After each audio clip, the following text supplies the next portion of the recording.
Hi hello అండి. Welcome to middle class family travel and general talks. Last video continue చూద్దాం. కాశీలో లోకల్లో ఉన్న ఆలయాలను దర్శించుకోవడానికి ఆటో నలుగురికి 600 ఛార్జ్ చేస్తారు. దుర్గామాత టెంపుల్, ఇస్కాన్ టెంపుల్, బాబా కినారాం ఆశ్రమం, తులసి మానస మందిర్ ఇలా 7-8 ఆలయాలను చూడవచ్చు.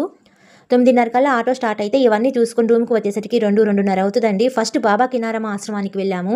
ఒక్కోసారి అండి మనకు తెలియకుండానే ఏదో ఒక అద్భుతం జరిగితే ఎలా ఉంటుందో అలా అనుకోవచ్చు. ఈ ఆశ్రమ సందర్శనను చాలా ప్రశాంతంగా సైలెంట్గా ఉంటుంది. లోపలికి ఎంటర్ అయిన వెంటనే అక్కడ ఉన్న వాళ్ళు మనకు చెప్తారు పెద్దగా మాట్లాడకూడదు, ఫొటోస్ తీయకూడదు అని. అఘోరా సంస్కృతిని మొట్టమొదట మొదలుపెట్టినది కినారాం బాబానే. అది కూడా వారణాసి నుండేనంటండి. సర్వస్వం ప్రజల కోసమే ఉండి ఈ శరీరం కేవలం భగవంతుని చేర్చడానికి వాహనం మాత్రమే అని నమ్మేవాళ్ళు అఘోరాలు అంటండి. వాళ్ళకి మొట్టమొదట ఇక్కడ ఆశ్రమాన్ని నెలకొల్పారంట బాబా కినారాం. చాలా చాలా శక్తివంతమైన ఆశ్రమం అంటండి ఇది. ఎంత శక్తివంతమైనదంటే అక్కడ కొంచెం సేపు ధ్యానం చేసుకుని అక్కడ ఉన్నటువంటి కుండలో స్నానం చేస్తే మనకున్నటువంటి రోగాలన్నీ పోతాయంటండి. అంటే ఎలాగంటే ఏదో ఒక వారం, సోమవారం అనుకోండి, 5 సోమవారాలు అక్కడ కుండల్లో స్నానం చేసి తడి బట్టలను అక్కడే వదిలి పొడి బట్టలు వేసుకుని రావాలంట. అలా 5 వారాలు చేస్తే ఏ విధమైన చర్మ వ్యాధులు ఉన్నా, దీర్ఘకాలిక రోగాలు ఉన్నా, మాకు అసలు తగ్గటం లేదు అనుకున్న రోగాలు ఏమైనా ఉంటే చూడండి, అవి కూడా వాటి నుండి విముక్తి పొందుతారంటండి.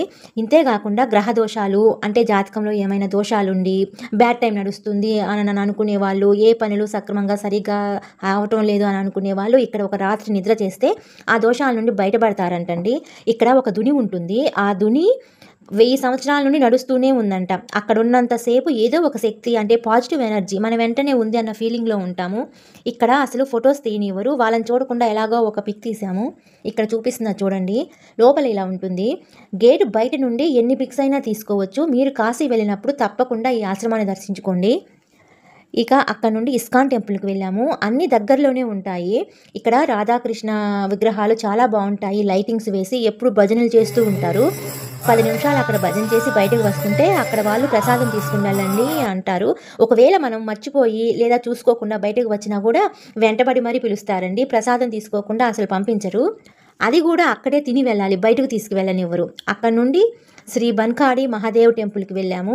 ఈ ఆలయం శివలింగం ఆకారంలో ఉంటుంది. ఈ మధ్యనే కట్టారేమో, మరి కొత్తగా ఉంది, లేదా రీమోడలింగ్ ఏమైనా చేపిస్తున్నారేమో, ఇంకా వర్క్ జరుగుతూనే ఉంది.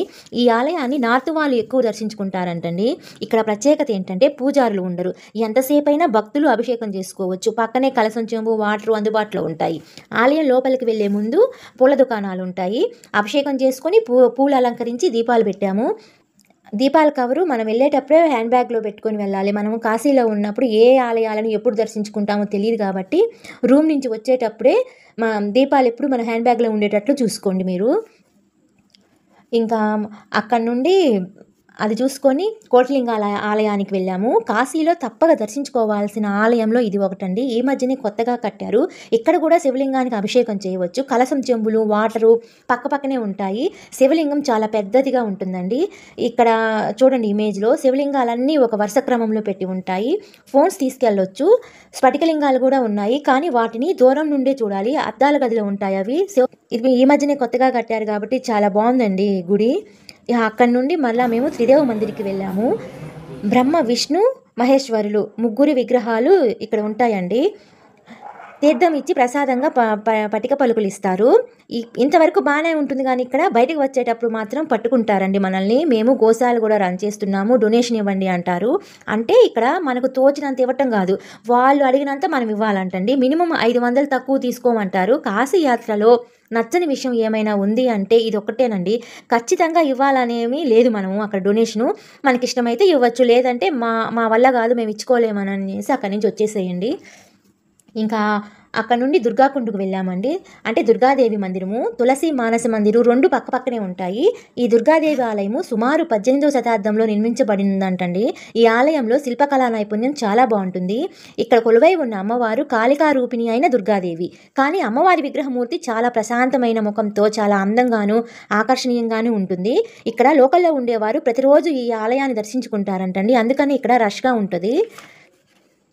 ఈ ఆలయ ప్రాంగణంలో పూలు, కొబ్బరికాయలు చాలా రేటు చెప్తారు, చూసి తీసుకోండి. ఇక అక్కడ నుండి తులసి మానస మందిరు వెళ్ళాము. తులసీదాసు వ్రాసిన గ్రంథం రామచరిత మానస్ అని మనందరికీ తెలిసిన విషయమే కదా. ఈ గ్రంథము ఉత్తర భారతీయులకు వాల్మీకి రాసిన రామాయణం కంటే పవిత్రమైనదిగా భావిస్తారు. తులసీదాసు రాజ్పూర్లో జన్మించిన ఎక్కువ కాలం కాశీలో నివాసం ఉన్నాడట. విద్యాభ్యాసం కూడా ఇక్కడే అభ్యసించాడు. వివాహం కూడా కాశీలోనే చేసుకున్నాడంటండి. కానీ రామచరిత మానస్ని మాత్రం అయోధ్య వెళ్ళి అక్కడ 2.5 సంవత్సరాలు ఉండి ఈ గ్రంథాన్ని పూర్తి చేశాడంట.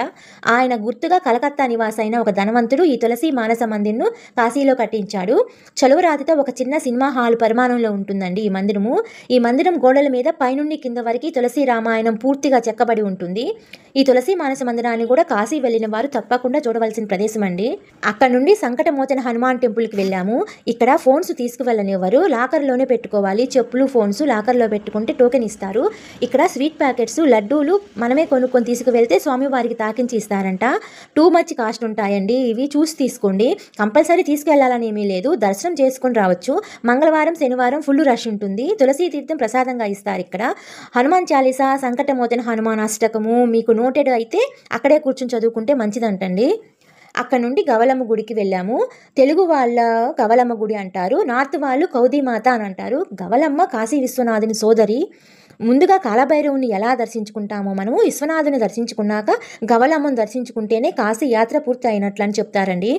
అమ్మవారు దక్షిణ భారతదేశపు గ్రామ దేవతగా పూజిస్తారు. అందరూ దేవతలు కాశీలో వివిధ చోట్లను ఏర్పరచుకున్నారు. అలాగే గవలమ్మకు కూడా కాశీలో నివాసం ఉండాలని అనిపించిందంట. కానీ మిగిలిన దేవతలు ఆమెను కాశీలో ఉండటానికి అనుమతించలేదంట. అప్పుడు ఆ గవలమ్మ శివుడిని ప్రార్థించిందంట. గవలమ్మను అక్కడ ఉండమని. కాశీ వచ్చిన భక్తులు ఆమెను సేవించి వెళ్తే తప్ప యాత్రా ఫలితం దక్కదని శివుడు వరమిచ్చాడు అంటండి. అలా ఈ అమ్మవారి ఆలయం వెలిసింది. మరో కథనం ప్రకారం శబరి రాముని కోసం ముందుగా పండ్లను తెచ్చుకొని అవి రుచిగా ఉన్నాయో లేదో అని తను తిని రాముడికి ఇస్తుందంట. దేవుడికి ఇచ్చే పండ్లు అలా రుచి చూసి ఇవ్వకూడదని తన తప్పు తెలుసుకొని ఒకరోజు రాముడికి చెప్పిందంట.